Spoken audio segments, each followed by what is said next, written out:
I teach how to write answers as well. So उसके वजह से आपका 1 month और सिलेबस खींचता है, ठीक है। सो जब हम प्रिपेयर करते हैं तो हमको बहुत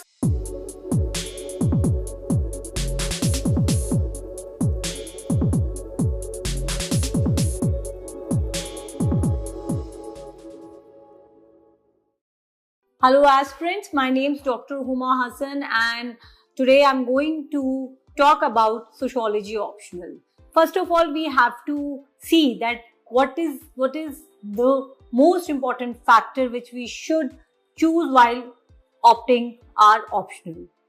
So we should see that whether this subject which we are choosing is scoring or not. So in that respect, I'll begin my lecture. I would say that sociology जो आपका डिसिप्लिन है, it is highly scoring. Okay, why highly scoring? जो sociology का syllabus है, it will help you in your GS papers 2. ठीक है. सो सबसे पहले ये एसे में हेल्प करता है. How? Because in sociology we need to deal with lot many thinkers.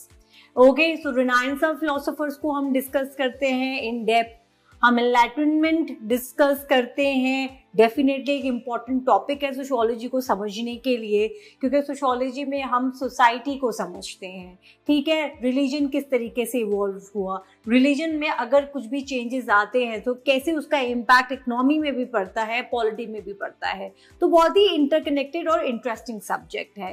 So as I have said कि एनलाइटनमेंट को भी पढ़ते हैं, तो इट्स मीन कि ऐसे में कैसे हेल्प होगा, क्योंकि आप बहुत सारे फिलोसोफर्स पढ़ेंगे. Okay, so you are going to read about lot many philosophers from definitely 14th century onwards till 18th to 19th century, और उससे पहले भी आप बहुत सारे वेस्टर्न फिलोसोफर्स पढ़ते हैं, जैसे कि एरिस्टोटल हो गए, सोक्रेटिस हो गए, प्लेटो हो गए. तो ये सारे सब्जेक्ट्स आपको ऐसे में हेल्प करेंगे, प्लस आपके जीएस पेपर 4 को हेल्प करेगा, क्योंकि उसमें एथिक्स का पोर्शन है. आपका जीएस 1 जो कि इंडियन सोसाइटी से रिलेटेड है, उसमें भी काफी हेल्प मिलती है सोशियोलॉजी ऑप्शनल के साथ. डेफिनेटली आपको पर्सनालिटी टेस्ट में भी हेल्प करेगा. So you would see essay, ethics, E square, definitely your optional, right, और आपका पर्सनालिटी टेस्ट. आपके पर्सनालिटी टेस्ट में भी काफी हेल्प होता है. ओके, सो ये एक सब्जेक्ट फिर आपका एक स्मार्ट चॉइस होगा अपने यूपीएससी मेंस की प्रिपरेशन के लिए. Okay, now second important point is it is very easy to understand. आपका जो सिलेबस है 3 months में डेफिनेटली कंप्लीट हो जाएगा, बट फिर भी आप 1 month और एक्स्ट्रा लेके चलिए for answer writing, because answer writing और जैसे जैसे टॉपिक्स कंप्लीट होता रहता है, वैसे this is my approach. I teach how to write answers as well. So उसके वजह से आपका 1 month और सिलेबस खींचता है. ठीक है. सो जब हम प्रिपेयर करते हैं तो हमको बहुत स्मार्ट अप्रोच यूज करनी होती है, क्योंकि everything which is we are reading, you know, everything whatsoever we are reading, it is very much part of your society. For instance, अभी menstrual paid leave में बहुत डिस्कशन चल रहा है, लिव इन रिलेशनशिप को लेके डिस्कशन चल रही है. ये सब सोशियोलॉजी के सिलेबस में हम डिस्कस करते हैं. ठीक है. सो एक ये पॉइंट है. सो किस तरीके से हमको अपनी अप्रोच रखनी चाहिए. पहले तो हमने ये समझ लिया कि स्कोरिंग कैसे है, अब इसको सोशियोलॉजिकली रेडी कैसे करना है. तो आई वुड से अगर बच्चे ने सोशियोलॉजी आपका जो पेपर 1 है, आपका सोशियोलॉजी पेपर 1 में जो आपका पहला टॉपिक है, that is modernity, social changes and emergence of sociology, ये आपका पूरा का पूरा वर्ल्ड हिस्ट्री है, जो कि आप जीएस में पढ़ते ही हैं, बस इसमें हमको सोशियोलॉजिकल कॉन्टेक्स्ट में पढ़ना पड़ता है, ठीक है। सो ये आपका एक टॉपिक हो गया। दूसरा आपका बहुत इजी है, जो कि एक दिन में खत्म हो जाता है, scope of sociology and its relation with other disciplines. Then आपका थर्ड टॉपिक है सोशियोलॉजी एंड कॉमन सेंस। तो सोशियोलॉजी एंड कॉमन सेंस, ये आपका टॉपिक अगर आपने पढ़ लिया, समझ लिया, तो आपका सोशियोलॉजी का बेस बन जाता है। फिर उसके बाद जो आपका टॉपिक 2 है, that is your topic 2 and 3। So your topic 2 is sociology as science. आपका topic 3 is research and methods. फिर आपका जो टॉपिक है सोशियोलॉजिकल थिंकर्स। ओके, ये जो आपका टॉपिक है, दैट्स मीन टिल टॉपिक 4 आपको काफी स्लोली अपनी अप्रोच से इस टॉपिक्स को डील करना है। ओके, वो I will train, trust me. सिर्फ और सिर्फ टॉपिक 4 तक आपके लिए सोशियोलॉजी लिटिल न्यू डिसिप्लिन लगेगा। बहुत सारे थिंकर्स हम पढ़ते हैं, समझते हैं, ओके। लेकिन जैसे आप थिंकर्स कंप्लीट कर लेते हैं, Karl Marx, Emmanuel Durkheim, Max Weber, ये जितने भी थिंकर्स हैं आपके, रॉबर्ट मर्टन, टैलकट पार्सन, ये जब आप थिंकर्स को पढ़ लेते हैं, आपके सोशियोलॉजी का बेस बहुत सॉलिड वे में कंप्लीट हो जाता है। इसके बाद सब कुछ अप्लाइड है। इकोनॉमी और सोसाइटी, इकोनॉमी में क्या आ रहा है, डिमोनेटाइजेशन से क्या हुआ, कोविड-19 सिचुएशन में माइग्रेंट लेबर को क्या प्रॉब्लम फेस करनी पड़ी, पॉवर्टी क्या है, सोशल चेंजेस कैसे सोसाइटी में एक ह्यूज इंपैक्ट लेके आते हैं, एनवायरमेंट बदल रहा है तो सोसाइटी में क्या क्या इश्यूज आ रहे हैं, इस टाइप के क्वेश्चंस आते हैं आपके, ठीक है। तो टॉपिक 4 है आपका। उसके बाद आपका टॉपिक 5 सोशल स्ट्रैटिफिकेशन है, topic 6 work and economic life है, फिर टॉपिक 7 पॉलिटिक्स एंड सोसाइटी है, फिर टॉपिक 8 में आप किनशिप फैमिली मैरिज, टॉपिक 9 में आप किनशिप फैमिली मैरिज पढ़ते हैं, टॉपिक 8 में आप रिलीजन एंड सोसाइटी पढ़ते हैं।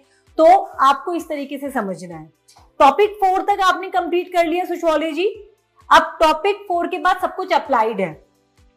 टॉपिक 5 में आप पढ़ते हैं इनइक्वालिटी क्या है, डिस्क्रिमिनेशन क्या है, जेंडर डिस्क्रिमिनेशन क्या होती है, रेशियल डिस्क्रिमिनेशन क्या होती है। Okay, so inequalities, poverty, why certain sections in our society have lot of opportunities, why not other members of society has. So that is what topic 5. Topic 6 on economical aspects, economical structure, economy and society. Topic 7 politics and society. Topic 8 religion and society. Topic 9 family, marriage, kinship. Topic 10 changes in society. ये सिर्फ 10 topic है जो कि आपके cover up हो जाते हैं paper 1 के लिए।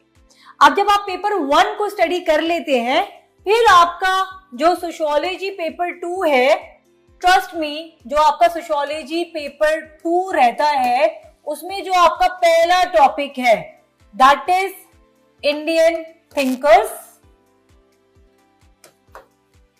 उसमें भी आपको 3 थिंकर्स पढ़ने हैं, जीएस घूरे, एमएन श्रीनिवास, एयर डिसाइड। उसके बाद जो आपका टॉपिक 2 है, उसमें आप मॉडर्न हिस्ट्री के बारे में बात करते हैं कि कैसे कॉलोनियलिज्म आया, कैसे ब्रिटिश ने इंडियन स्ट्रक्चर को चेंज किया, उसके वजह से कास्ट सिस्टम में क्या इंपैक्ट आया, ठीक है। तो पहला पॉइंट आपको कुछ नया लगेगा। उसके बाद पेपर 2 आप लोगों को ऑलरेडी उसके बारे में बहुत सारी इंफॉर्मेशन होगी। ओके, फॉर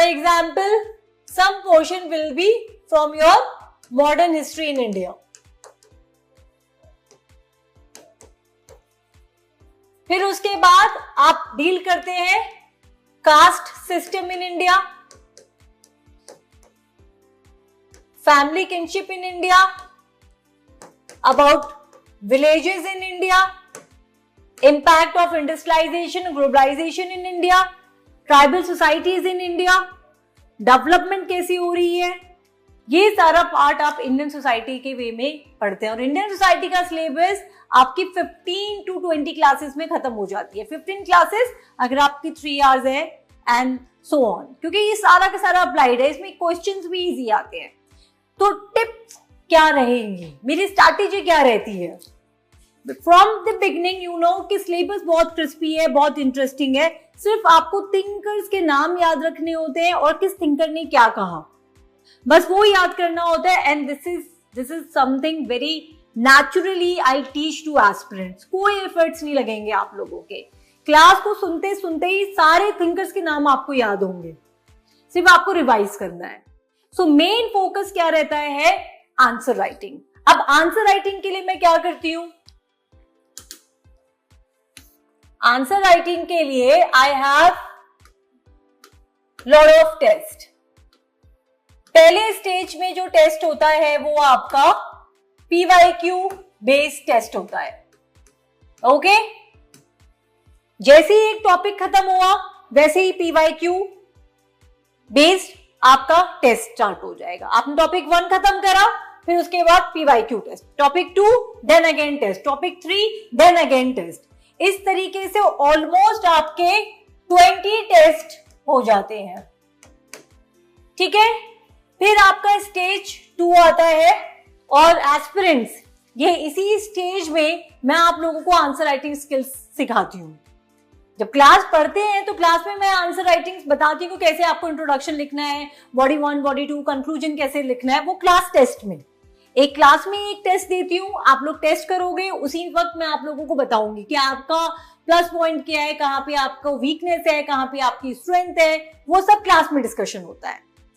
जब आप PYQ टेस्ट करते हो, यहाँ पे आप मिस्टेक्स करते हो, यहाँ पे आप बहुत बारी गिरोगे, यहां से इंप्रोवाइजेशन स्टार्ट होना होता है। ठीक है, और जनरली हो जाता है। फिर आपका एक आएगा स्टेज 2, सेकेंड स्टेज, जहां पे आपको अगेन 20 सेक्शनल टेस्ट मिलते हैं। ओके, फिर आपका थर्ड स्टेज में एक टेस्ट आता है, that is your 12 full length test. ठीक है, अब आप सोचोगे इतने सारे टेस्ट 3-4 महीने में कैसे कंप्लीट होगा? ये जो आपके टेस्ट होते हैं, इन सब में पूरा 1 ईयर का टाइम लगता है।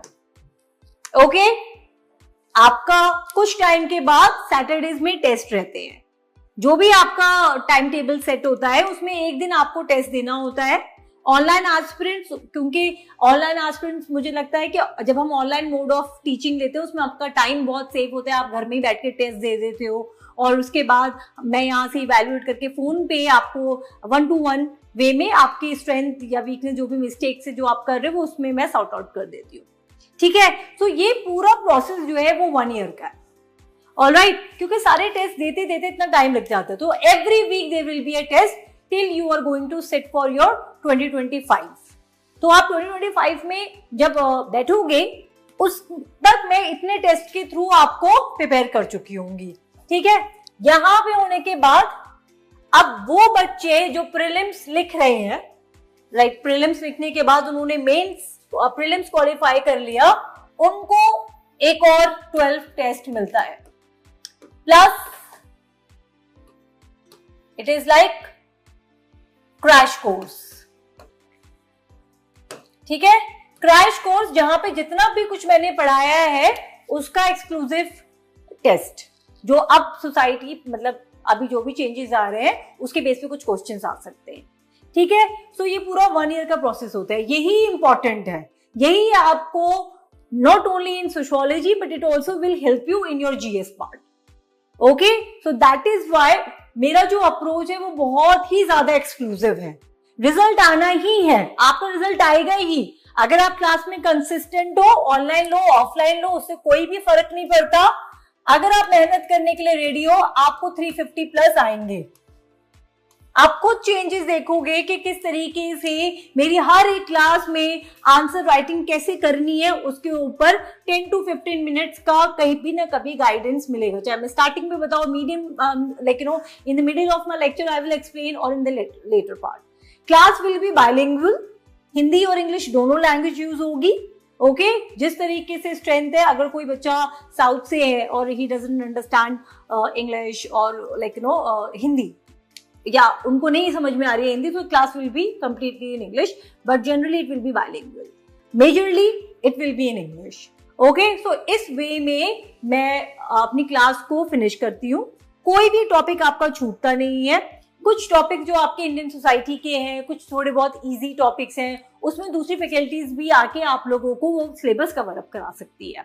ओके तो बेसिकली 2 टीचर्स इन्वॉल्व रहते हैं। हाँ, मेजर पोर्शन, फॉर एग्जांपल आपका पेपर 1 का जो मेजर पोर्शन है वो मैं ही कंप्लीट कराऊंगी, पेपर 2 का भी मैं ही कंप्लीट कराऊंगी। लेकिन जैसे पॉवर्टी बहुत ही जनरल टॉपिक है, ओके इंडस्ट्रियलाइजेशन, क्योंकि आप पेपर 1 में ये सब चीज पढ़ चुके हो। ये जो करंट अफेयर्स, करंट टॉपिक्स है, जैसे मॉडर्न हिस्ट्री का जो टॉपिक है जो बहुत ईजी है, वो दूसरा फैकल्टी भी इन्वॉल्व होके आपको सिलेबस कवर अप करा देगा।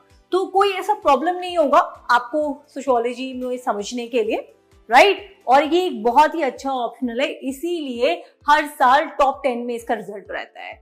सो एस्पिरेंट्स, आई होप आपके जो भी डाउट्स थे या हैं वो क्लियर हो चुके हैं। और अगर इसके बाद भी आपको लगता है that you want to have 1-to-1 session और आपको मुझसे बात करनी है, तो आप कंसर्न मेंबर्स से बात कर सकते हैं, and then I will have a conversation with you. Thank you.